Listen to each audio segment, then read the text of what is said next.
जनसुराज अभियान राजनीतिक दल में परिवर्तित। दल के कार्यकारी अध्यक्ष बने मनोज भारती। प्रशांत किशोर पहले की तरह ही बिहार की पदयात्रा करते रहेंगे। जी हां, आपको बता दें कि 2 अक्टूबर को महात्मा गांधी की जयंती पर जनसुराज आधिकारिक तौर पर दल में परिवर्तित हो गया है। पटना के वेटनरी कॉलेज ग्राउंड में लाखों की संख्या से बिहार के कोने कोने से आए लोगों की सहमति से जनसुराज के सूत्रधार प्रशांत किशोर ने दल के पहले कार्यवाहक अध्यक्ष के साथ साथ दल के संविधान के 5 प्रमुख प्रावधानों को बिहार और देश के जनता के समक्ष रखा। प्रशांत किशोर ने अपने संबोधन में सबसे पहले जनता को जनसुराज के 5 बड़े वादों को जनता के सामने रखा। पहला, बिहार को फिर से ज्ञान की भूमि बनाना। बिहार के गौरवशाली इतिहास में पूरे विश्व से लोग नालंदा और विक्रमशिला में ज्ञान प्राप्ति के लिए आते थे। उस बिहार में उसके बच्चों के लिए फिर से ऐसी व्यवस्था बनाना। दूसरा, हर युवा के हाथ में बिहार में ही रोजगार, ताकि बिहार से पलायन को बंद कर सके। तीसरा, हर 60 वर्ष की आयु से ऊपर हर महिला पुरुष को प्रति माह 2000 रुपए की पेंशन। इसके साथ ही महिलाओं को सरकारी गारंटी पर व्यवसाय के लिए 4% सालाना ब्याज दर पर पूंजी उपलब्ध कराना। और 5वां वादा कि बिहार के किसानों को सहयोग करके बिहार में हो रही पेट भरने वाली खेती से कमाने वाली बनाना। प्रशांत किशोर ने आज बिहार को ये सुनिश्चित कराया कि जनसुराज आएगा और ये 5 काम हो जाएगा। सर्वसम्मति से हुआ जनसुराज पार्टी के कार्यकारी अध्यक्ष मनोज भारती का चयन।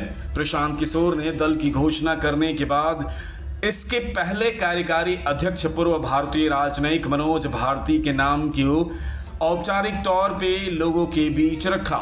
प्रशांत ने मनोज भारती का परिचय देते हुए बताया कि इनका जन्म मधुबनी में हुआ है और ये अनुसूचित जाति से आते हैं। मनोज की शुरुआती शिक्षा जमुई के सरकारी विद्यालय से हुई और इसके बाद इन्होंने नेत्रहाट से पढ़ाई की। उन्होंने आईआईटी कानपुर से इलेक्ट्रिकल इंजीनियरिंग की, फिर आईआईटी दिल्ली में पढ़ाई करते हुए इनका चयन भारतीय विदेश सेवा में हुआ। वे 4 देशों में देश के राजदूत भी रह चुके हैं।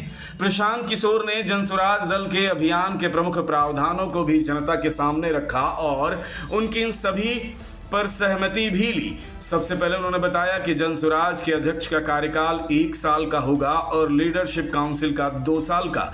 दूसरा, उन्होंने बताया कि जनसुराज देश का पहला दल होगा जो राइट टू रिकॉल लागू करेगा।